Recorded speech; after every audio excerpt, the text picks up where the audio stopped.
Welcome to the Trail Running Briefing, the podcast for trail runners who want to understand their training and run better. Each week, one clear idea to help you train smarter, stay durable, and perform when it matters. Episode 21. Why elites descend faster with less damage? Have you ever watched elite trail runners descend and thought, how are they going that fast and still surviving the race? They seem relaxed, light, almost careless, while many of us are breaking, tensing the quads, watching every rock and arriving at the bottom with legs already destroyed. The myth is that elite are simply braver downhill, but that is not the full story. Yes, confidence matters, but the real difference is not just courage, it is control. Elite runners do not descend faster because they hit the brakes harder. They descend faster because they need less braking in the first place. The key idea for today is this: downhill running damage comes mainly from braking. When you run downhill, gravity is pulling you forward and down. Your body has to control that fall. Every step is like a tiny control landing. The muscles at the front of your thigh, especially the quads, are working hard to stop your knees collapsing and to stop your body from accelerating too much. This type of work is called eccentric loading. That simply means the muscle is producing force when it is being stretched. Imagine lowering slowly into a squat. Your quads are working, but they are lengthening at the same time. Downhill running is thousands of those small eccentric contractions, step after step. That is why your quads can feel fine on the climb, fine on the flat, and then completely destroyed after a long descent. Now, here is the important part. The more you brake, the more damage you create. Braking happens when your foot lands too far in front of your body. Your stride is too long. Your toes lean back and your legs act like shock absorber against gravity. You may feel safer in the moment because you are slowing yourself down, but your muscles are paying the price. This is what many mid-pack runners do in mountain races. They descend with fear, tension, and heavy steps. They overstride, land hard on the hill, lean backwards, and use the quads like emergency brakes.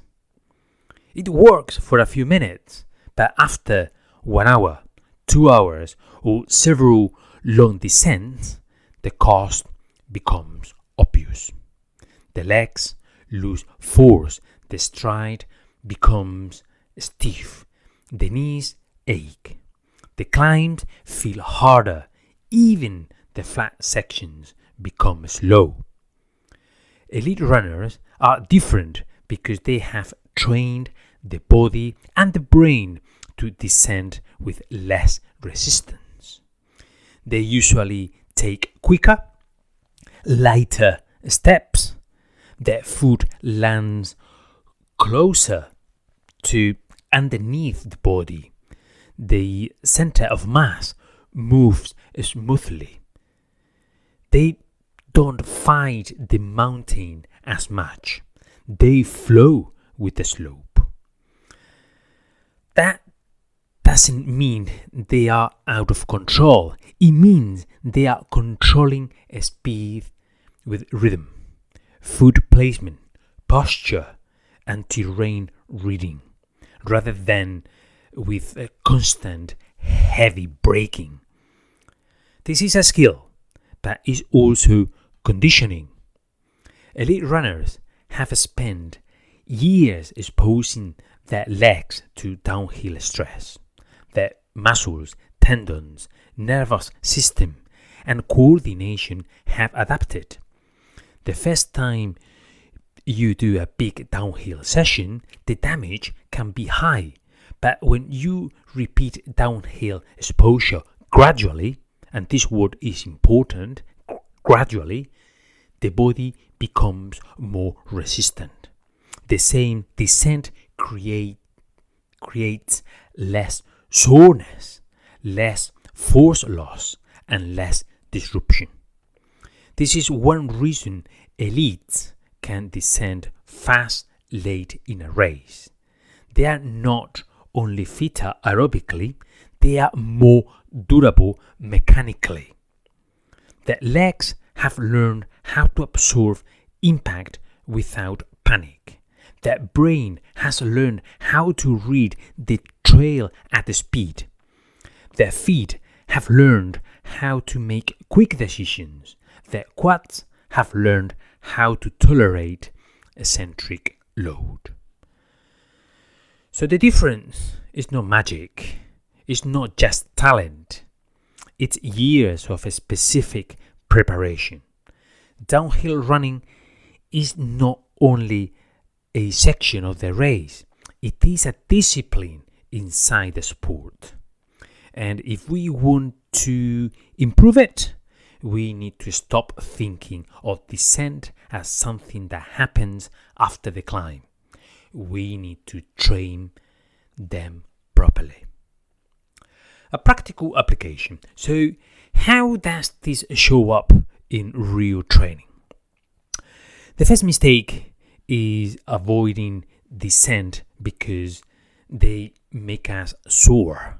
This is understandable, especially if you have a big race coming or you are trying to protect consistency. But if your race has long descent and your training does not, the race becomes the first big downhill session.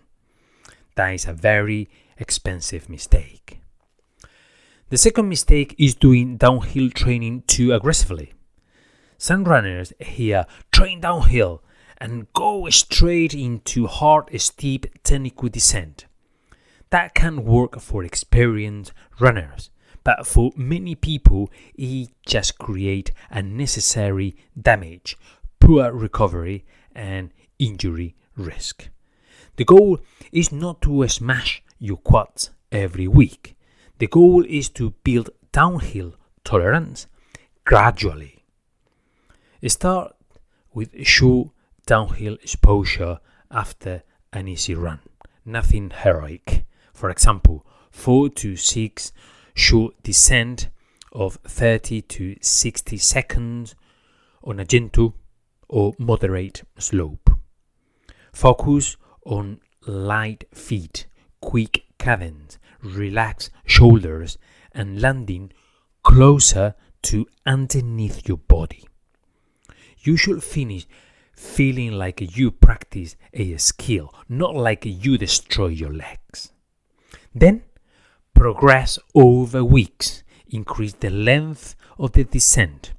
Move from smooth trails to more technical terrain. Add longer, continuous descent when your body is ready. Eventually, for mountain ultras, you want some sessions where you practice descending after fatigue, because descending fresh and descending after 5 hours are completely different skills. But always remember, downhill training has a cost.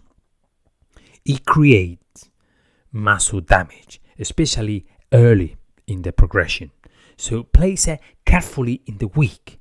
Avoid doing your hardest downhill session too close to your key workout or your long run unless this is the specific goal.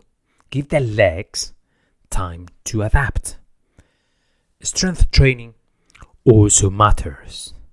If downhill running is repeated braking, then the gym should prepare the brakes. Exercises like step downs, split squats, lunges, slow squats, calf raises, and control eccentric work can help, but they need to be progressed gradually again. The goal is not just to lift heavy. The goal is to build control, stiffness, coordination, and fatigue resistance. Technique is the other side. When descending, think. Relax your upper body.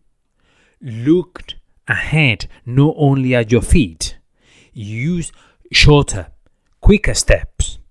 Avoid leaning back too much. Let the arms help you balance. Choose your line early. And most importantly, do not fight every meter of the descent. There are moments when you must brake. Sharp turns, rocks, roots, mud, steep drops. But there are also moments when you can release the brakes slightly and let the terrain carry you. That is where speed comes from.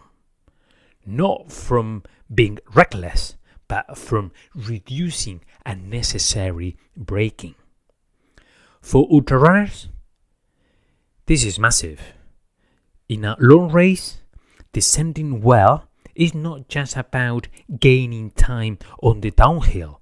It's about protecting the next climb, the next flat section, and the final hours of the race. The best descenders are not always the ones who attack every descent. They are the ones who arrive at the bottom still able to run.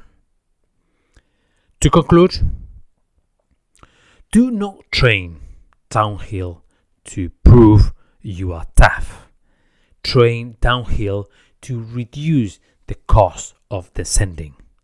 Elites descend faster with less damage because they have built the skill, strength, rhythm, and confidence to brake less. They are not fighting gravity on every step. They are managing it. So, next time you run downhill, do not only ask, how fast can I go? Ask, how lightly can I move? Because in ultra running, the best descent is not the one that feels heroic at the top. It's the one that still lifts you with legs at the bottom. That's today's trail running briefing. Understand your training, apply it on the trail, and run better.